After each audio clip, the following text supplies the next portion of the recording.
Most serious vehicle skids result from A. Driving too fast for road conditions.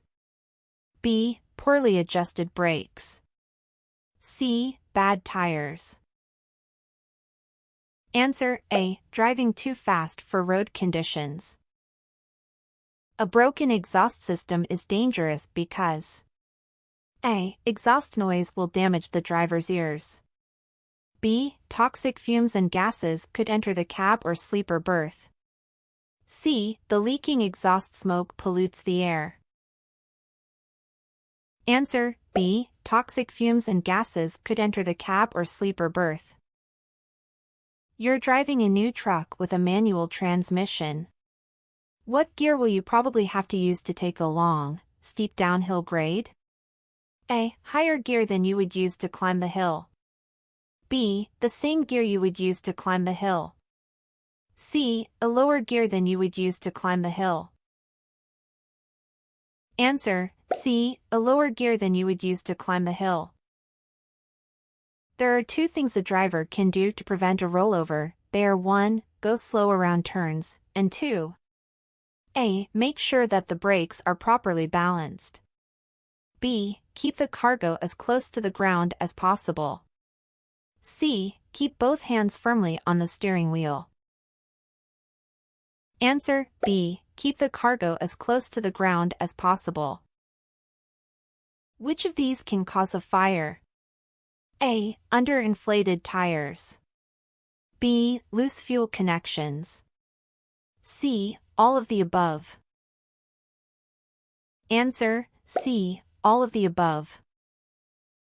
Which of the following statements is true about overhead clearance?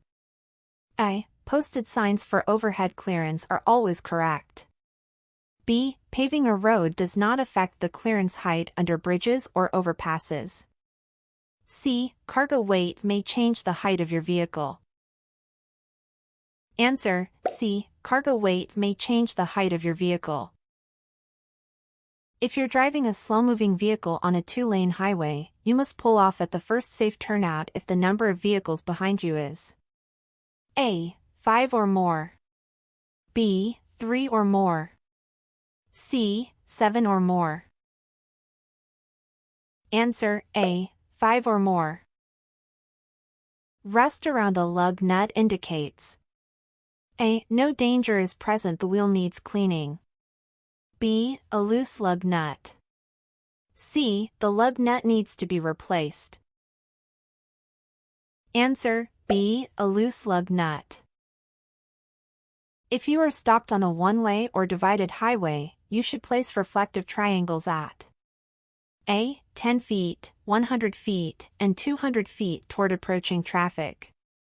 B. 25 feet, 100 feet, and 250 feet toward approaching traffic. C. 50 feet, 100 feet, and 300 feet toward approaching traffic. Answer A. 10 feet, 100 feet, and 200 feet toward approaching traffic.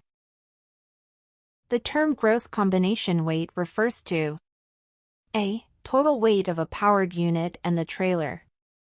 B. Total weight of the trailer and the load. C. Total weight of a powered unit, the trailer and the cargo. Answer C. Total weight of a powered unit, the trailer and the cargo. When checking the adjustment on air brakes, slack adjusters should have no more than A. 1 inch of travel. B. 2 inches of travel. C. 3 inches of travel. Answer A. 1 inch of travel. You're coupling a semi-trailer to your tractor but haven't yet backed under. The trailer is at the right height when A. The end of the kingpin is even with the top of the fifth wheel. B. It will be raised slightly when the tractor is backed under it. C. The kingpin is about 1 1/4 inches above the fifth wheel. Answer B. It will be raised slightly when the tractor is backed under it. The braking power of the spring brakes. A. Increases when the service brakes are hot. B. Isn't affected by the condition of the service brakes. C. Depends on the service brakes being in adjustment. Answer: C. Depends on the service brakes being in adjustment. Your brakes are fading when A. You have to push harder and harder to get the same stopping power on a downgrade. B. The brake pedal feels firm when you apply pressure. C. You release pressure on the brake pedal and speed increases. Answer: A. You have to push harder and harder to get the same stopping power on a downgrade. You're driving on a slippery road during the day. What does the CDL guide say about how much space you should keep ahead of your truck? A. Allow the same amount of space you would at night. B. Allow one vehicle length for every 10,000 pounds of gross vehicle weight. C. Allow more space than is needed for ideal driving conditions. Answer: C. Allow more space than is needed for ideal driving conditions. If your bus has an emergency exit door, it must A. Be free to open for fresh air. B. Be closed when operating the bus. C. Always have a red door light on. Answer: B. Be closed when operating the bus. The most common bus collisions often happen at A. Intersections. B. Stop signs. C. Railroad crossings. Answer: A. Intersections. You should know the outage needed for the liquids you carry because A. Tank baffles aren't always legal with outage. B. Some of the heaviest liquids don't need any. C. Some liquids expand more than others do when they get warm. Answer: C. Some liquids expand more than others do when they get warm. The amount of liquid to load into a tank depends on A. The weight of the liquid. B. The legal weight limits. C. All of these. Answer: C. All of these. A driver should look ahead of the vehicle while driving. A. 2 to 5 seconds. B. 5 to 10 seconds. C. 12 to 15 seconds. Answer: C. 12 to 15 seconds. You should plan ahead when you park your vehicle so that A. It will be very easy for you to check your vehicle before you get back on the road. B. You are only required to pull forward when you leave. C. You don't need to back up more than 10 feet. Answer: B. You are only required to pull forward when you leave.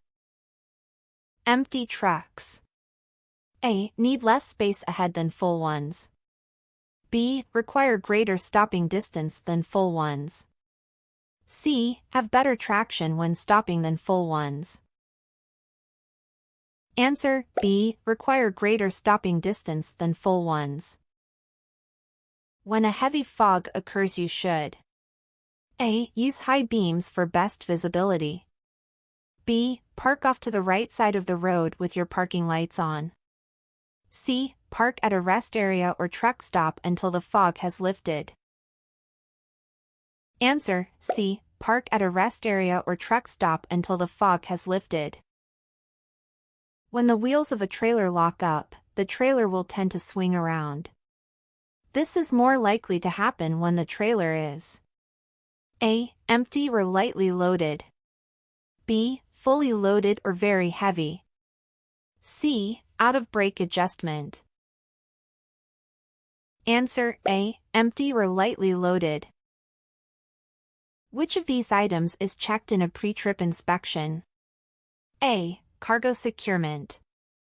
B. Whether all vehicle lights are working and are clean.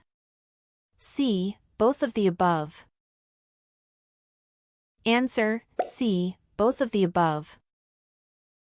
The trailer hand valve, also called the trolley valve or Johnson bar, works the trailer brakes. Don't use it in driving because of the danger of making the trailer skid. The trailer hand valve should only be used when A. There is ice and snow. To prevent skidding. B. Testing the trailer brakes after hooking up to a trailer. C. You will be parked for a short time. Answer B. Testing the trailer brakes after hooking up to a trailer. What action should you take if your bus stalls on railroad tracks? A. If a train schedule is maintained in the bus and no train will pass within 1 hour, passengers can stay on the bus. B. Passengers can stay in the bus provided you can clearly see no trains for 500 feet in both directions. C. Evacuate all passengers immediately. Answer C. Evacuate all passengers immediately. If you're in an accident that causes injury to anyone, or if the damage amounted to $700 or more, you must file a state accident report within A. 24 hours. B. 48 hours. C. 4 working days from the date of the accident. Answer A. 24 hours. You are about to go down a long, steep, downhill grade in a newer truck. You should A. Use a lower gear than you would use to climb the uphill grade. B. Use the same gear you would use to climb the uphill grade. C. Use a higher gear than you would use to climb the uphill grade. Answer A. Use a lower gear than you would use to climb the uphill grade. To maintain proper control and stability while driving a large commercial vehicle, it is important to A. Keep the load balanced and low. B. Drive as fast as the speed limit allows. C. Make quick and sharp turns at high speeds. Answer A. Keep the load balanced and low.